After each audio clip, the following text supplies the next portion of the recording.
What is going on, guys? Welcome back to another video, and I'm sorry that I haven't posted in like 3 or 4 days. I had some personal stuff as well as work, but we are now back on a consistent schedule, and today we are going to be looking at some of my takes that 3 weeks in have either aged great and are trending to potentially be correct and by a decent margin, or aging like absolute shit. I saw Puck Empire, one of my favorite Instagram pages, post something similar to this, where he kind of ran through like 8 takes that are aging good, 8 takes that are aging bad. And today I have 4 on each side. I give out a lot of takes. So we're going to go through it. It could be regarding team, player, coach, general manager, all that good stuff. So without further ado, let's get into it. And up first, we're going to start positive. Start with the good one, the Utah Mammoth making the playoffs. I had them as the 4th team in the Central Division and like the 5th or 6th team overall in the Western Conference. And they're playing amazing right now. They're 7-0 in the Tusky era,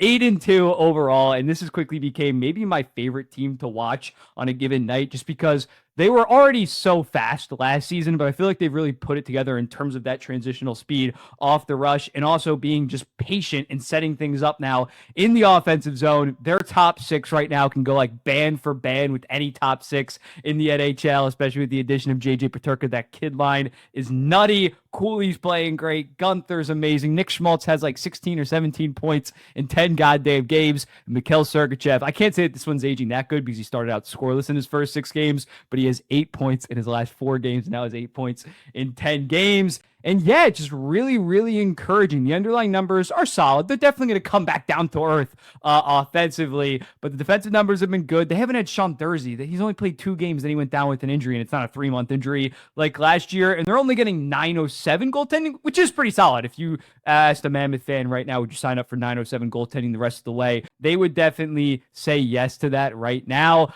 But yeah, it's been a solid start for Utah, and I think that they are just going to continue to have a pretty solid season. And right now, especially with the 2 other Central teams that made the playoffs last year that are struggling a decent amount, the St. Louis Blues and Minnesota Wild. We might be talking about the Minnesota Wild later in this video. At this point, you guys said it's like 65, 67% likelihood that the Utah Mammoth are in the playoffs this season. Moving over to the bad, I had Austin Matthews winning the Hart Trophy, and it's not over yet at this point. He does have 5 goals, 8 points in 9 games, with the Toronto Maple Leafs are 4-4-1. I expected him to rise to the occasion with Mitch Marner departing and him being able to carry Michelli, carry Matthew Nyes on a top line. That has not really been the case. And in fact, among superstar players, he might be the least valuable player right now at 5-on-5. He is a negative 10.9% expected goals percentage. And when you look at it across the league, guys like Jack Eichel, Jack Hughes playing amazing, McKinnon, Kaprizov as well, your more standard contenders. It's looking unlikely. It was already unlikely that he was going to win the goddamn Hart Trophy, but I think that his odds have gone down from like 19-1 to 31. Again, it's not completely lost at this point. He's still on pace for like 45 goddamn goals.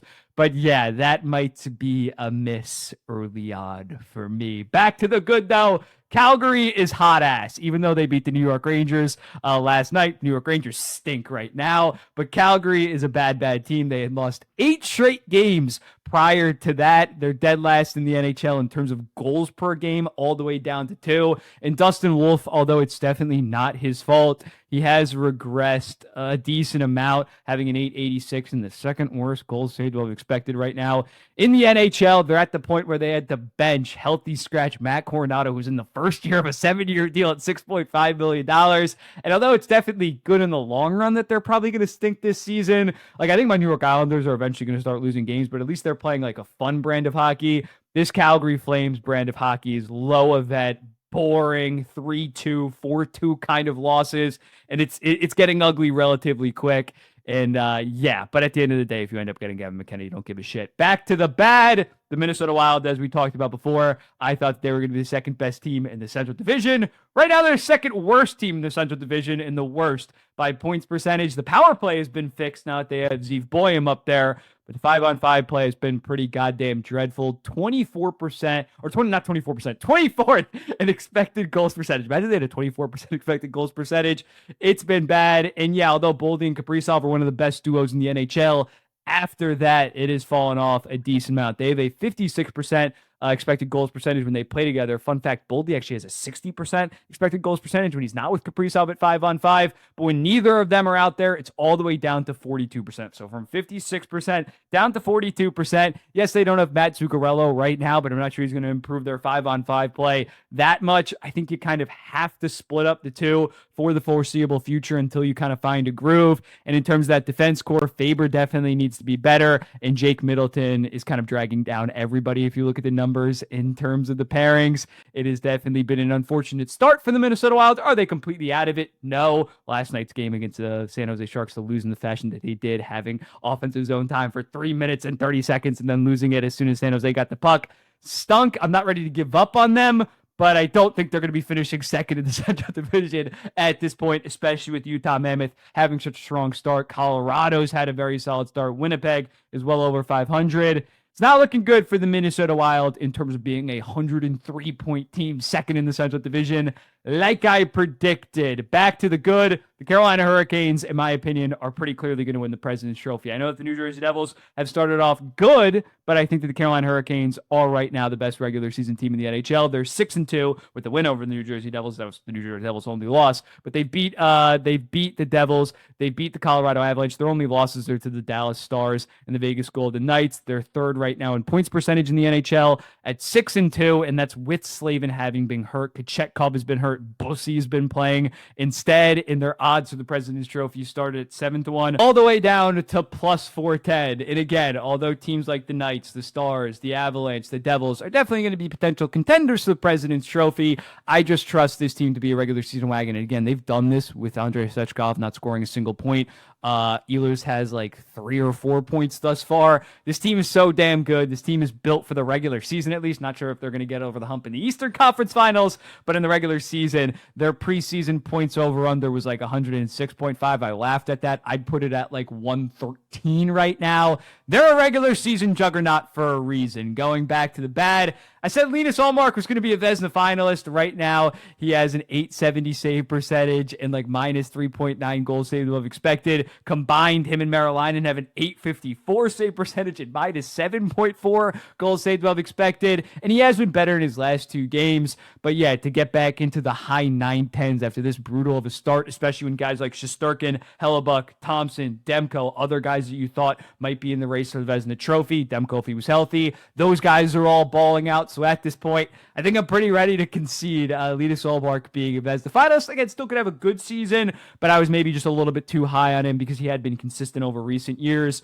But this season it started off pretty rough and is not looking too damn good. Moving back to the good predictions, Leo Carlson. I said that he was going to be my most improved player this season, and part of it was he was going to take a step personally, but also especially going from Cronin to Quenneville, and that is exactly what happened. I told you guys to bet him at 10-1 to get 70 points. He has 9 points in 8 games right now in a much more free-flowing offensive speed system with Joel Quenneville. The way that this guy is able to move in transition at his size, at 6'3", 6'4", has been very impressive. His wings have fluctuated throughout early on, but him and Chris Kreider have already found solid chemistry. And yeah, it has just been a delight to watch this Anaheim Ducks team on a whole in their franchise center really take that next step that I knew was possible. I knew that basically everybody on this team was being held back last year because of Cronin, and Leo Carlson is probably going to be the biggest beneficiary. Last year he only had 20 goals, 25 assists, 45 points, and now he's breaking out, and you might be seeing him on the page relatively soon, so be on the eye for that. Be on the lookout for that on the podcast. And then back to the bad, the final bad take from me. The Penguins, I thought they were going to be ass. They've been a pretty solid team. Now, yes, are they on a PDO bender with like 105 PDO?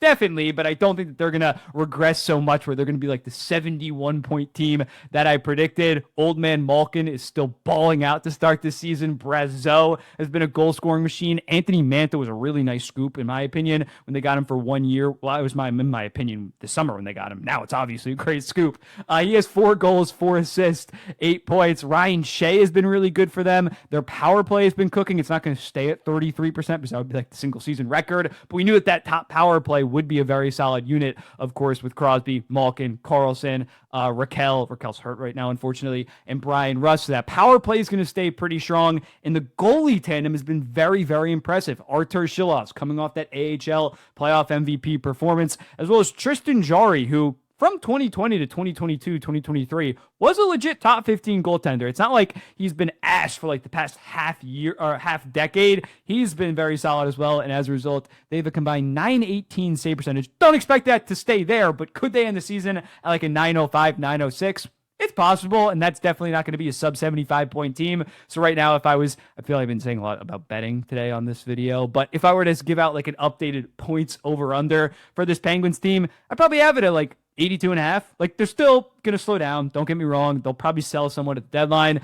But yeah, right now to start it off, they're a pretty solid team, and they have definitely impressed me. They have a 52% expected goals percentage in all situations, so it's not even some like complete fluke.